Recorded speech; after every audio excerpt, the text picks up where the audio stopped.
दशमस्कन्धः अथ 83तमोऽध्यायः 83rd chapter from श्लोका 1. श्रीशुक उवाच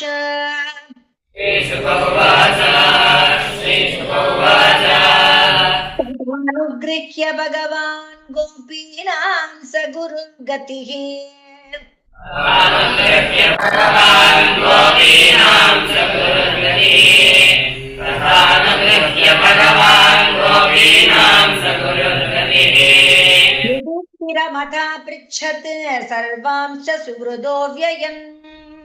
युधिष्ठिरमथा पृच्छत् सर्वांश्च सुहृदो व्ययम्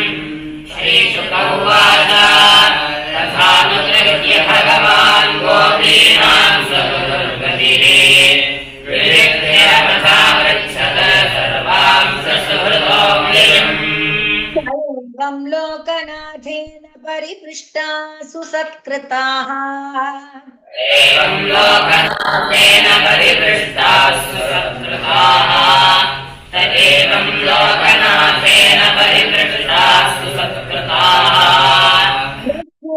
हृष्टमनसः तत्पादेक्षाः तां हसः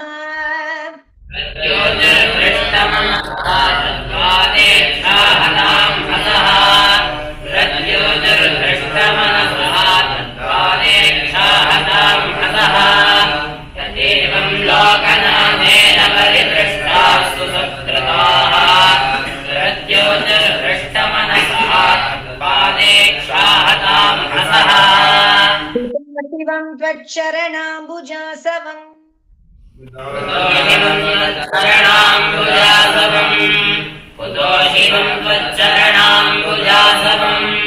महन्मनस्तो मुखनिःसृतं क्वचित्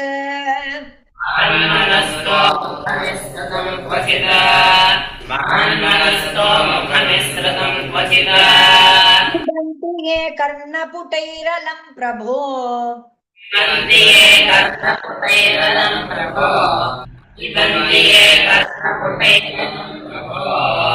देहमृतां देहकृत् अस्मृतिच्छिदम्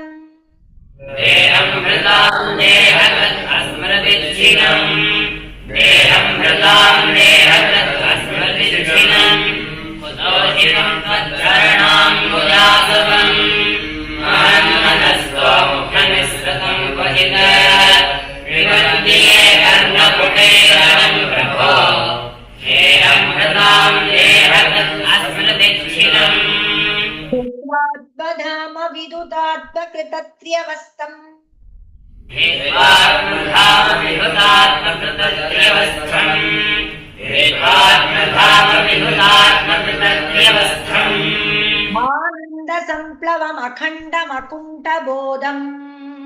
आनन्दसम्प्लवमखण्डमकुण्ठबोधम् कालोपसृष्टनिगमावन आतयोगमाया कृतिं परमहंस गतिं नतास्म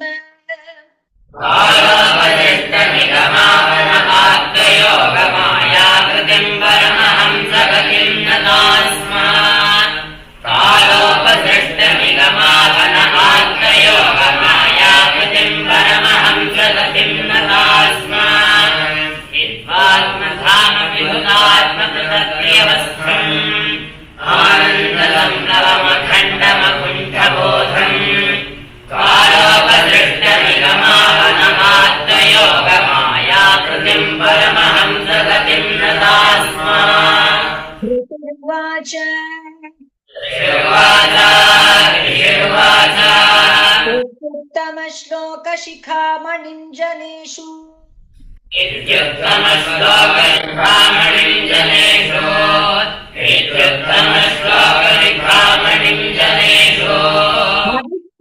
स्वन्दककौरवस्त्रियः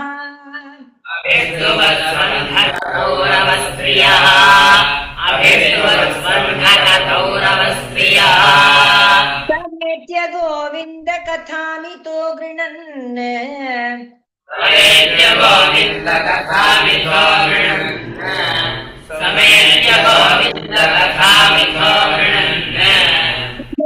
गीता शृणु वर्णयामि ते त्रिलोकगीता शृणु वर्णयामि ते त्रिलोकगीता शृणु वर्णयामि ते ऋषिरुवाच इत्युत्तमश्लोकशिखामणिं जनेयो अभिष्टुमत्सन्धकौरवस्त्रियः समेत्य गोविन्दकथामितो त्रिलोकगीता शृणु वर्णयामि ते द्रौपद्युवाच द्रौपद्युवाच हे वैदर्भ्युचो हे वैदर्भी अच्युतो भद्रे हे जाम्बवति कौसले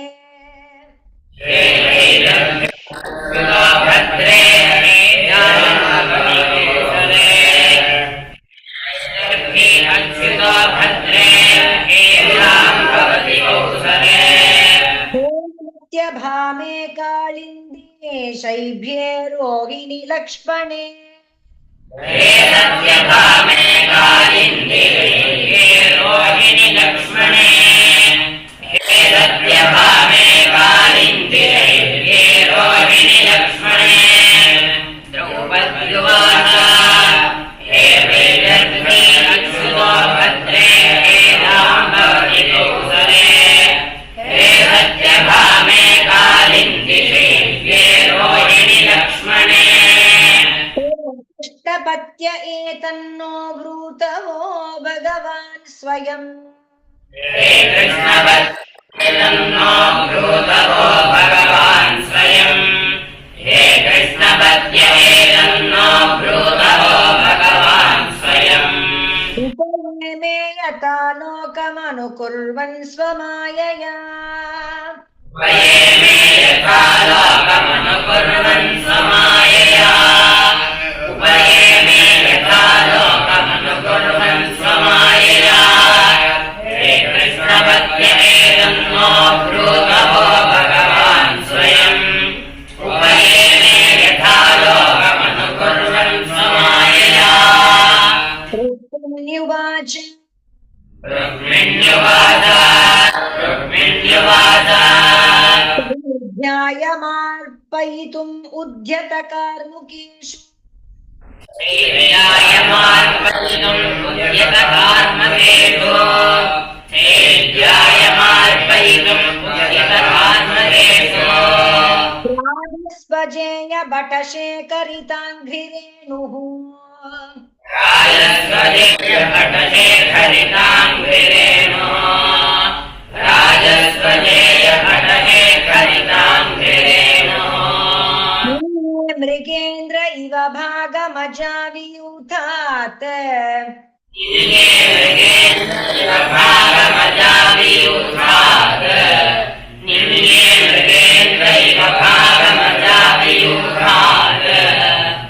श्रीनिकेत चरणोऽस्तु ममार्चनाय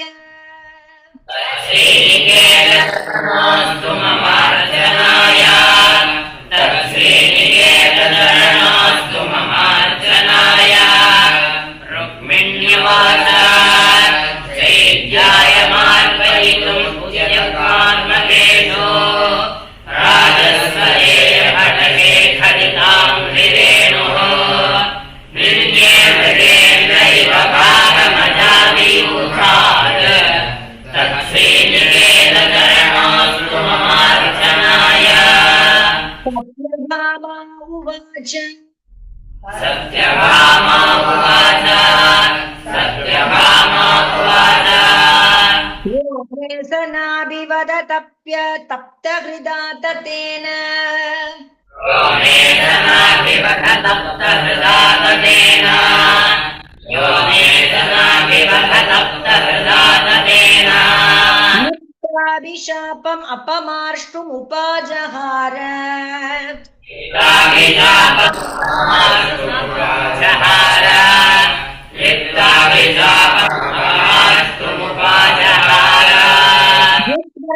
राजमथरत्नमदात् सतेन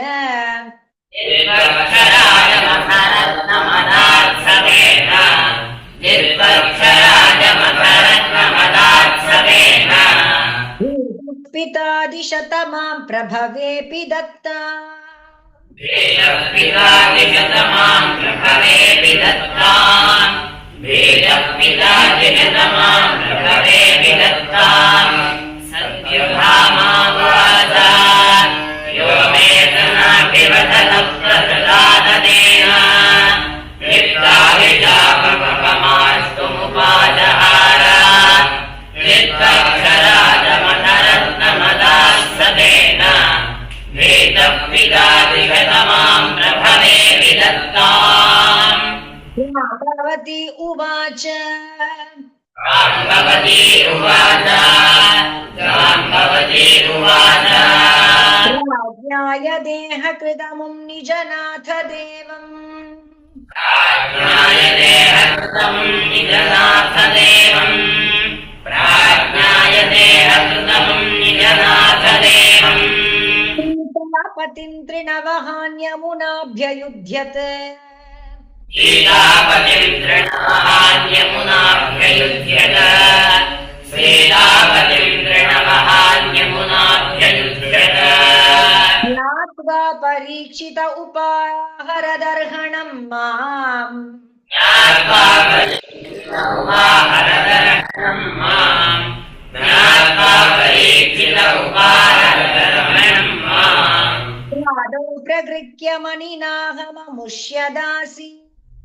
पादौ प्रगृह्य मणिनाहममुष्यदासि पादौ प्रगृह्य मणिनाहममुष्यदासि जाम्बवती उवाच प्राज्ञाय देहकृतमुं निजनाथ देवम्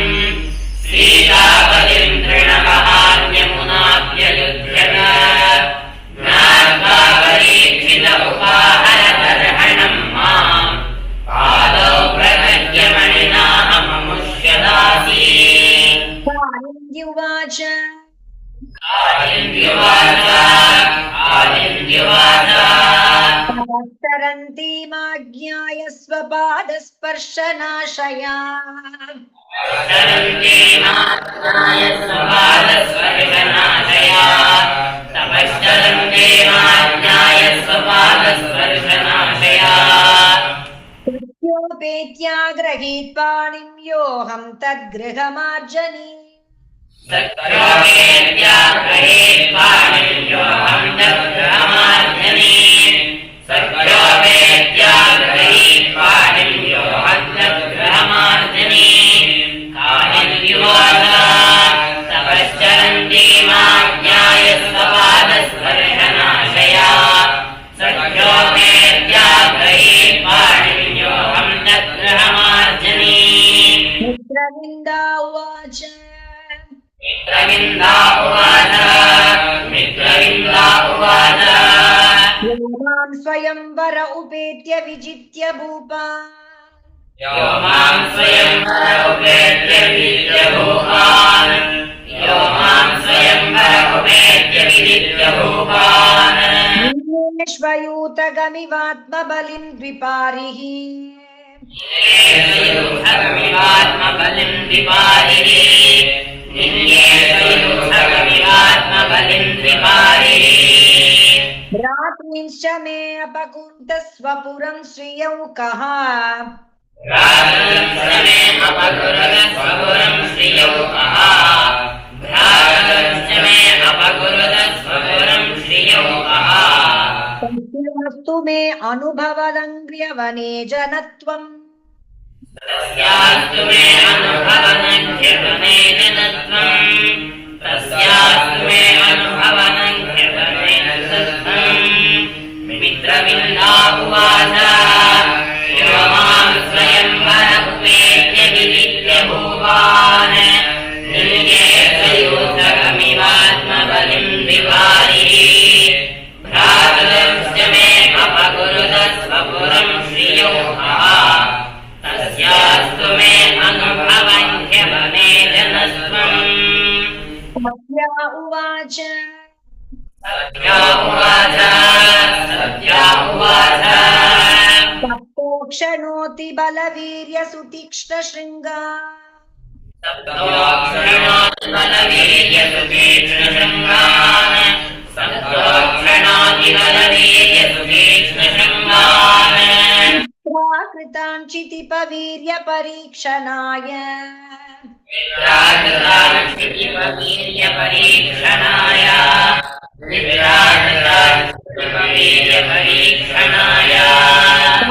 वीर्यदुर्मदहनस्तरसा निगृह्य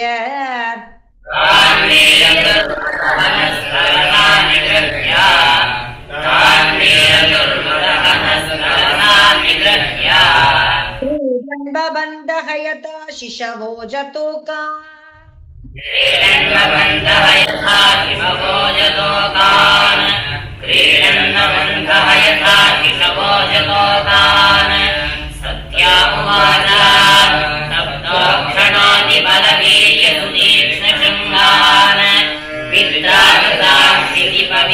परीक्षणाय तान् वीरदुर्मदहनस्तरसा निगृह्य क्रीडन्तमन्थः यथा शिशवो जतोकान्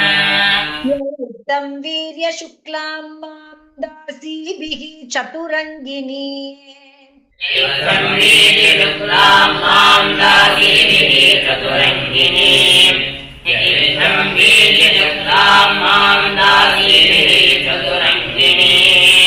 पतिर्जित्य राजन्या निन्नेतद्धास्यमस्तु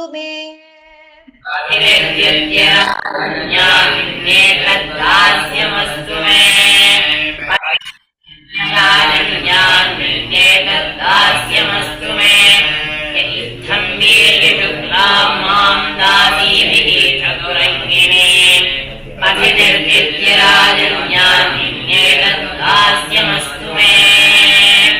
भद्रा उवाच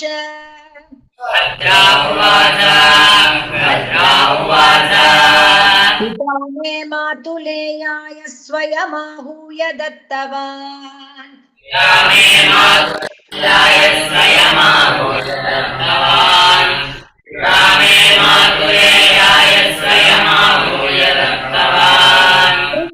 कृष्णाय तच्चित्तामक्षौहिण्या सखी जनैः